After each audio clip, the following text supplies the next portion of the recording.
7-year-old Amber Swartz is the daughter of Floyd Burney and Kim Swartz. Shortly after 4 p.m. on Friday, June 3, 1988, Kim was preparing dinner when Amber asked permission to play with her jump rope in front of their home on Savage Avenue in Pinole, California. Although they had company coming over shortly, Kim agreed to let Amber play. She usually did not let Amber play outside alone but decided to make an exception that day. She got the jump rope out of the hall closet and gave it to Amber. On her way out the door, Amber said, "Thank you, Mommy, I love you." Amber planned to jump rope until Kim's friend Debbie and her daughter Marissa came by. When they arrived a few minutes later, Marissa asked Kim where Amber was. Kim told them that Amber was outside jumping rope. However, they told Kim that they had not seen Amber. Kim thought Amber might have gone to play in a nearby vacant lot. She asked Marissa to get her. A few moments later, Marissa returned and said she could not find Amber. Kim went outside and started calling for her, but she was nowhere to be found. Kim went back inside and called two neighbors who she believed Amber may have gone to, but neither of them picked up the phone. Kim ran back outside and called out for Amber again. She ran up and down the street and went door to door looking for Amber. Kim says she was afraid and did not want anything to be wrong. She just wanted Amber to be home. An extensive search of the surrounding area turned up no trace of Amber or her jump rope. Her disappearance was the second devastating tragedy Kim was forced to endure. On May 3, 1980, Burney, a Pinole police officer, was shot and killed while chasing a murder suspect, James Odell. At the time, she was pregnant with Amber, who was born 3 months later. This latest tragedy would transform Kim, a widowed mother of 3, into an activist, and, over time, she would feel compelled to form an uneasy friendship with a man she believed may be responsible for the disappearance of Amber and several other girls in Northern California. Following hours of searching, investigators concluded Amber had been abducted. On June 4, the morning after she disappeared, a pair of pink socks were discovered on a baseball diamond in a park a short distance from her home. The socks were not there when the park was searched the previous night. Kim says that finding the socks sent up a lot of red flags. According to her, Amber wore the same type of socks when she vanished. She remembered seeing them when she helped Amber put on a new pair of shoes that day. She believes that the socks found were Amber's. Commander John Miner of the Pinole Police Department says that the department knew quickly that Amber's case was going beyond its resources. They reached out to the FBI and neighboring agencies. They also pulled in other resources so that they could conduct a proper investigation. When FBI agents visited the Swartz home the afternoon after Amber's disappearance, Kim was struck by the unusual questions they asked, such as, "Have you or Amber received anything in the mail from someone you did not know? Had Amber come home with anything she could not really explain to you where it came from? Have you received phone calls from anyone you did not know?" She thought the questions were very bizarre. She says that the way they were being asked and their specificity led her to believe that they were about a specific person. In the days following Amber's disappearance, many strangers offered to help, but 3 days after she vanished, Kim was visited by a man she will never forget. His name was Tim Bindner. She says that he looked like he had been up all night. He told her that he wanted to be the one to save Amber and bring her home. He told Kim that he had been searching in the nearby woods and in other places that the authorities might not have searched because he knew kids. Bindner's van also caught Kim's attention. She says that it looked like he painted it himself. He had license plates that said, "Love you." He also had several missing posters for Amber on the van's exterior. According to Kim, he became extremely emotional as he talked about Amber. At one point, he suddenly turned his face away. When he turned back, she says, his whole demeanor had changed. Bindner reportedly said to Kim, "Of course, you know that now we're searching for a dead body." She says that was the first time anyone had ever said anything like that since Amber disappeared. She says the closest anyone got to saying anything like that was when the police said, "If we don't locate Amber in the first 3 days, the chances of finding her become less and less likely." She cannot imagine why Bindner was thinking like that at that point. She wonders why he was thinking like that. By that point, Kim wanted nothing to do with Bindner and told him to leave. It turned out that this encounter occurred just 1 day after Bindner's wedding. Kim would later discover that he was well known to various law enforcement agencies in the San Francisco Bay Area. In fact, she would later come to believe that he was the person FBI agents were asking the pointed questions about the day before. Over the course of a decade, several young girls vanished along the Interstate 80 corridor, which goes through San Francisco's East Bay communities. In most of these cases, Bindner reportedly approached the girls' families. offering his assistance and conducting his own searches for the girls. And, at various points in those investigations, he found himself considered a person of interest. He was questioned extensively by the FBI following Amber's disappearance. He was also given a polygraph test. According to the authorities, the results of the test were inconclusive. John Philpin is a trained forensic psychologist. He spent more than 1,000 hours interviewing Bindner for his book, Stalemate. He says that Bindner is a graduate of the University of California at Berkeley and is very intelligent. He says that some law enforcement agencies consider Bindner a suspect. He says there is also the perception, shared by several people, that Bindner has done absolutely nothing wrong and is a misunderstood Good Samaritan. Bindner's attorney, John Burris, maintains that Bindner's actions should not be viewed with suspicion. Burris says that Bindner is trying to be helpful. He notes that Bindner is doing these things voluntarily. He says that Bindner feels that he has an obligation or duty to go out and try to find missing children. Bindner has been known to act strangely with young girls. In 1985, he was fired from his job at the Social Security Administration after he sent 39 girls anonymous cash gifts for their 14th birthday. He got their information from Social Security files. His neighbors claimed that he sent their children cards and letters. They also noticed that he usually hung around with children, not adults. Even when she learned that Bindner was a potential suspect in Amber's disappearance, Kim decided it was important to stay on good terms with him. She says she knew that law enforcement would not be able to get close enough to him, that he had some sort of fascination with the mothers of the missing children, and that if she were going to have any chance to find out what happened to Amber or how Bindner worked, she would have to do it. As much as she did not want to, she had to become his friend. As Kim spent more time with Bindner, she came to believe he had a darker side. He reportedly visited cemeteries, often in the dead of night, and he had an apparent attraction to the gravesites of certain girls. According to Philpin, Bindner seemed to have a particular interest in the grave of a 5-year-old girl named Angela Bugay, which was located in Oakmont Cemetery. Angela had disappeared from her apartment complex in Antioch, California, on November 19, 1983, 4.5 years before Amber, and was later found sexually assaulted and strangled. At the time of Amber's disappearance, police noted many similarities between the two cases, including that both girls were similar in appearance, lived in the suburbs, and disappeared in the late afternoon from well-traveled public places. Following Amber's disappearance, the FBI placed Bindner under surveillance. His alleged habit of visiting Angela's gravesite up to 90 times a year had caught their attention. Kim says she cannot imagine why he would go to the gravesite so many times, especially since he did not even know Angela. Kim believes there is something else going on in his mind. According to Burris, the fact that Bindner visits gravesites should not cast suspicion on him. Burris says that the visits have a special kind of significance for Bindner that is personal to him. Burris notes that it does not indicate that Bindner has put anyone in that graveyard. Bindner claims that Angela's murder is what led him to help with missing child cases. This may also be his reason for visiting her grave so often. 11 days after Amber vanished, a bloodhound from the Contra Costa County Sheriff's Department tracked her scent to Angela's gravesite. Police say the dog also picked up Amber's scent in Bindner's van. However, California courts are often leery about the reliability of bloodhound evidence. Despite her suspicions about Bindner, Kim was determined to continue dealing with him, but she believed he intentionally toyed with her frayed emotions. For several years following Amber's disappearance, he called Kim repeatedly, often leaving messages on her answering machine and saying things like, "I was thinking about Amber today, thinking about anything that I could possibly do, I'm willing to do." She says the messages were very eerie sounding and made her skin crawl.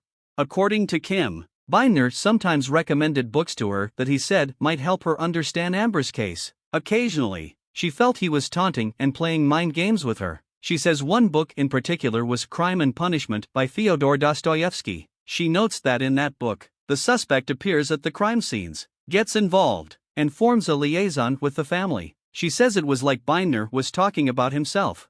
Sadly, on November 19, 1988, 5 months after Amber's disappearance, the East Bay Area was shocked by the abduction of another young girl, 9-year-old Michaela Garrett. As she went to retrieve her scooter from the parking lot of a Hayward market, a man forced her into his car. Investigators believe that Bindner was in the vicinity of the market that day. That evening, Bindner came to the Garrett home, offering his condolences and assistance. He brought a map and showed her family where he wanted to search for her. He later sent strange letters to her mother, wishing her well. It was later discovered that, sometime before Michaela's disappearance, he had sent the police a letter, speculating that the next girl to disappear would be 9 years old, Michaela's age. By that point, parents in the surrounding communities were living in fear. Then, 2 months later, on January 30, 1989, in nearby Dublin, California, 13-year-old Eileen Michaloff disappeared while walking home from school. Despite the fact that some suspicion had been directed at him, Bindner helped search for her. A few years later, in 1991, a mother in the town of Fairfield informed the police that her 12-year-old daughter had begun receiving mail from a man they did not know. The letters were written backwards and had to be held up to a mirror to be read. The police later determined that Bindner wrote the letters. He had gotten her name and address from a tag on an article of clothing she had lost at a baseball game. Then, another young girl disappeared just a few blocks from where the letter was received. On December 27, 1991, 4-year-old Nikki Campbell was playing in the driveway of her house on Salisbury Drive in Fairfield. According to SGT, Chuck Tim of the Fairfield Police Department, she had been out playing with her brother that afternoon. When their mother came home from work, she asked him where Nikki was. He said that she was out playing, but when they searched for her, they could not find her. 4 days after Nikki's disappearance, her scent, like Amber's, was allegedly tracked by bloodhounds to Bindner's car and Angela's grave, the grave he reportedly visited so regularly. Was it simply happenstance that he seemed to often be in the vicinity just before or a short time after the disappearance of these girls? Interestingly, like in Michaela's case, Bindner had sent a Christmas card to an FBI profiler with a picture of a girl holding up 4 fingers. A few days after he sent this card, 4-year-old Nikki vanished. Philpin says that when you put all of these coincidences together, you see them pile up: the dogs, the cemetery, and the various scents in the various places. He says that this has led law enforcement to question whether these are coincidences or something more. Burris says that if there were something more to it, then you would think after all this time that there would be more definitive evidence against Bindner, but there has not been any. In December 1992, a year after Nikki's disappearance, the Fairfield Police Department named Bindner their prime suspect and searched his home. During the search, he reportedly said nothing but was seen violently shaking. However, nothing was found in his home that could connect him to any of the disappearances.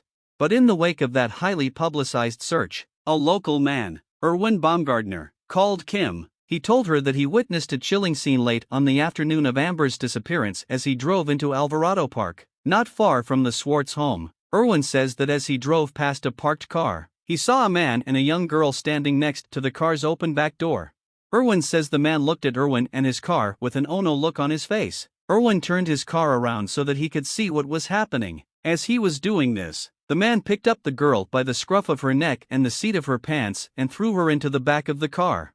Erwin was so unnerved by what was going on that he pulled behind the man's car and asked his nieces to write down its license plate. Shortly afterward, the man drove off. When Erwin learned about Amber's disappearance, he was certain she was the girl in the park. He quickly reported what he had seen to the Pinole Police Department. Erwin is also certain that the man he saw was Bindner. Pinole authorities, however, told Kim that they were convinced that the incident that Erwin witnessed did not involve Bindner. The license plate was reportedly traced to a different vehicle that had been junked in Los Angeles. The police also said they had interviewed Bindner within days of Amber's abduction, and, unlike the man Erwin saw, Bindner had a full beard. Believing that his reputation had been unfairly tarnished by the Fairfield Police Department's handling of the Nikki Campbell investigation, Bindner brought a defamation lawsuit against the city of Fairfield in 1997. The city settled out of court for $90,000. Burris says it was important for Bindner to tell everyone that he was innocent, and the best way for him to do that was through a lawsuit. Burris says that if the police do not have evidence against Bindner, they do not have the right to invade his peace. Burris says that he was offended by the tactics employed by the police in putting Bindner's name out there as having been involved in a heinous crime without justification for it. Burris says the bottom line is that Bindner had absolutely nothing to do with the disappearances of any of the girls. However, Kim believes Bindner is responsible for the disappearances in some way, shape, or form. She says he is the only man who has remained consistent with every girl who has disappeared. He has been in contact with the families, has constantly shown up at their houses, and has wanted to interject himself into the searches. And in 2 of the cases, when police checked for the girl's scent, It was found in his vehicle and at Angela's grave. Although the police have questioned him, it is important to note that Binder has not been charged with any crime relating to the disappearances of any of the girls, and he has consistently claimed he is innocent. He says that he has never even met any of the missing girls. He believes the FBI and other investigators have targeted him out of convenience.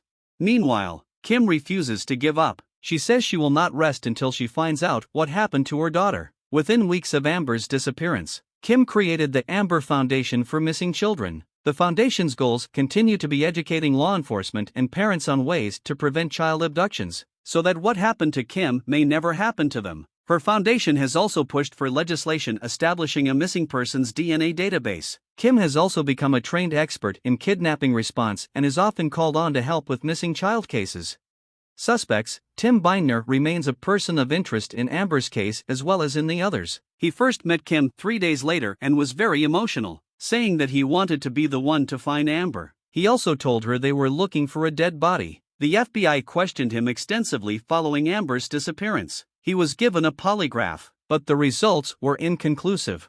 Binder was known to visit cemeteries, often in the dead of night. He visited murder victim Angela Bugay's grave repeatedly, sometimes up to 90 times per year. Amber's scent was later traced to the grave and Binder's van. He also reportedly taunted Kim and the authorities about his possible involvement in the cases.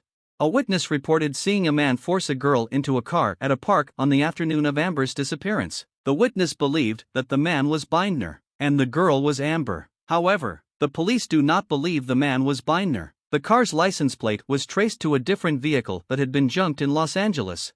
Binder has been known to send letters, cards, and money to children and victims' families. He was allegedly associated with NAMBLA, a pedophilia organization. Some investigators believe that the missing girls' abductors had access to personal information that would be stored in government computers, like the ones Binder used at his job at the Social Security Administration. In 1989, Binder was charged with 2 misdemeanor counts of child molestation after he allegedly annoyed and harassed 2 girls whom he had offered to give a ride in his van. Inside the van, authorities found a book called Infanticide, several photos of young girls, and missing posters for Amber and Michaela. On the back of one of Amber's posters, he wrote, "I love you, Amber. You are my first and I tried so hard for you." The charges against him were later dropped. In the summer of 1992, Binder was placed on probation after he was found in the home of an elderly woman. The woman's grandchildren asked who he was, and he said that he was in love with the woman. On another occasion, he asked a female reporter to interview him at Oakmont Cemetery, where Angela was buried, at 4:30 a.m. She picked him up, and during the car ride, he asked to play his favorite song, "Jesus, Here's Another Child to Hold." During the interview, Binder told the reporter that he thought of the missing girls as his own children. He said he cried about them, prayed for them, spent a long time thinking about them, and dedicated himself to trying to find them. When asked what he thought happened to the girls, he said, "Well, you know, one of them was sweet and shy and didn't say a thing, but the other went kicking and screaming." He then added, "I'm just guessing that that's what they would have said." During the search of his home, Binder told reporters that he loved his previous job at a crematorium and had even written a macabre poem about cremating infants. However, it is important to note that nothing was found during the search and that Binder has maintained his innocence in all of the cases. Police have noted that he does not resemble the composite in Michaela's case. The eyewitness in that case was unable to pick him out of a photo lineup, and he reportedly has alibis for some of the abductions. Initially, authorities looked into the possibility that Amber's disappearance was related to the abduction of Candy Tallarico, who was kidnapped from Sacramento the day after Amber. A month and a half later, Candy was found alive, hidden underneath a church along with another missing girl, Nguyen Saifong. Their kidnapper was the church's janitor, Kenneth Michel. It is not known if he is a suspect in Amber's case. On August 12, 1988, 2 months after Amber's disappearance, she was reportedly sighted with a man and a woman in Camp Connell, a town in California's Sierra foothills, about 100 miles north of Pinole. The witness said that Amber had approached her and said her name was Amber Swartz Garcia. She then left with the couple. Police searched the area but found no trace of Amber or the couple. In November 1995, authorities searched the home of a family friend, Douglas Jameson, after receiving a tip that he might have been involved in the disappearance. However, he was cooperative and was not named a suspect. Authorities do not believe there is any connection between Amber's disappearance and her father Bernie's murder. Results: unresolved. In June 2002, the police dug up the yard of a vacation home near Lake Tahoe that a former priest, Stephen Kiesel, owned, hoping to find evidence in Amber's case. Cadaver dogs had reportedly gotten hits there. Police also searched for evidence linking him to J.C. Dugard, who vanished from nearby South Lake Tahoe in 1991.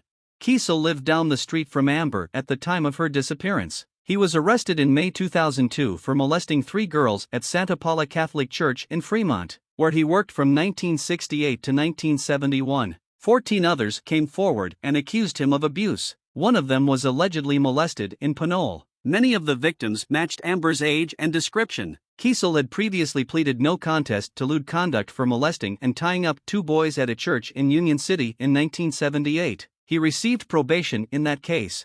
However, no evidence was found at Kiesel's home. It is not known if he is still a suspect in this case. In 2009, JC was found alive, having been abducted by Philip and Nancy Garrido. However, they are not suspects in Amber's case because he was still in prison when she vanished. On July 6, 2009, the Pinole Police Department and the FBI announced that they had identified Amber's killer as Curtis Dean Anderson. He had an extensive criminal record and had pleaded guilty in 2005 to kidnapping, molesting, and murdering 7-year-old Shiana Fairchild of Vallejo, California. She had disappeared while walking to school on December 9, 1999. Her remains were found in the Santa Cruz Mountains in January 2001. Anderson had also been convicted of kidnapping and sexually assaulting an 8-year-old Vallejo girl, Mitzi Sanchez. He abducted her in August 2000 while she was walking home from school. He dragged her into his car and drove her to Santa Clara. He kept her chained in his car for 2 days. However, when he left her briefly to panhandle for drug money, she was able to find the key to her leg shackles, free herself, and escape. She flagged down a passing trucker, who called the police and reported Anderson's license plate. While being held for Mitzi's abduction, Anderson told a reporter and Shiana's great-aunt that he had also kidnapped Shiana. He said he had lured her into his car after promising to take her to Disneyland. Instead, he drove her to a boarding house in San Jose, where he molested, drugged, and killed her. After pleading guilty to the crimes against Shiana and Mitzi, he was sentenced to 300 years in prison. He also admitted to kidnapping 11 other girls as well. On November 5, 2007, during an interview with the FBI, Anderson confessed to abducting and murdering Amber. He said he was driving from the Bay Area to his aunt's ranch in Arizona when he decided to take a detour off Interstate 80 onto the street where Amber lived. He said he was familiar with Pinole and wanted company for his road trip. He saw Amber in her front yard, grabbed her, and pulled her into his car. She tried to escape twice, so he sedated her with root beer schnapps. Anderson said he then took Amber to a motel in Tucson, Arizona, where he suffocated her about a day after her abduction. He stuffed her body in the trunk of his car and planned to dump it in Mexico. However, border agents would not allow him to cross because he was too drunk. He instead dumped her body in the desert off Highway 10 near his aunt's ranch in Benson, Arizona. He said he left her body exposed so that animals would scatter her remains. He had done the same with Shiana's body. After his verbal confession, Anderson also wrote a brief handwritten statement, which said, "If there is no pursuit of the death penalty, I will freely admit my role in being responsible for the death of Amber Swartz Garcia." Investigators looked into Anderson's confession. They learned that he was paroled in March 1988, a few months before Amber's disappearance. He spent a lot of time driving between Vallejo and Richmond, delivering lost luggage. Pinole is located between the two towns. He also worked as a cab driver in the area. They learned that he was known to hang around Pinole and was in the area at the time of Amber's disappearance. They also confirmed that he had ties to Arizona. Unfortunately, investigators could not find any physical evidence, such as Amber's remains, to corroborate Anderson's confession or link him to Amber. They noted that the area where he allegedly dumped her body is large, remote, and prowled by wild animals. On December 11, 2007, just 1 month after his confession, Anderson died of natural causes at age 46. During his November 2007 FBI interview, he also confessed to several other sexual assaults and kidnappings, along with 8 murders that occurred in the San Francisco Bay Area during the 1980s and 1990s. However, he only signed a statement in Amber's case, and the FBI has been unable to connect any other crimes to him. They have since asked for the public's help in identifying his other alleged victims. While they were never able to conduct a polygraph or ask follow-up questions, FBI profilers who interviewed Anderson are convinced he was telling the truth. One of the profilers said Anderson was a true psychopath who showed no remorse for his crimes. Pinole police spent 18 months investigating his confession and could not find any evidence to refute it. They have concluded that the information Anderson gave the FBI, as well as further circumstantial evidence gathered since then, proves beyond a reasonable doubt that he was Amber's killer. As a result, her case was officially closed. However, some of those with close connections to the case, including Kim, are skeptical of Anderson's confession. He reportedly enjoyed the notoriety he got from his crimes. He also enjoyed teasing and manipulating the police and the families of his victims with false information. He reportedly played a taunting cat and mouse game with Shanna's great-aunt for several years before he pleaded guilty in her case. Kim says it is difficult to accept the confession without physical evidence to support it. In September 2013, Leah Dool, a family friend, launched an online petition to have the Pinole Police Department reopen Amber's case. More than 1,300 people signed it. On October 1, 2013, the Pinole Police Department reopened Amber's case. They noted that her body had never been found and hoped that new technology would allow them to better process old evidence. They also noted that they had not received any information or evidence that disputed Anderson's confession. Kim says she was ecstatic when she learned of the news. She hopes that reopening the case will help lead her to Amber. She also hopes that new DNA technology will also help in the case. Unfortunately, no new evidence has surfaced. Angela's case was later solved when DNA evidence led to the arrest of her mother's ex-boyfriend, Larry Christopher Graham. He was convicted of rape and murder and sentenced to death. An arrest was also made in Michaela's case in 2020. David Mish, a convicted murderer and alleged serial killer, was connected to her case via a palm print on her scooter. He is currently awaiting trial in her case and 2 other murders. James Odell, the killer of Amber's father, Bernie, died in prison in 2020 at the age of 71.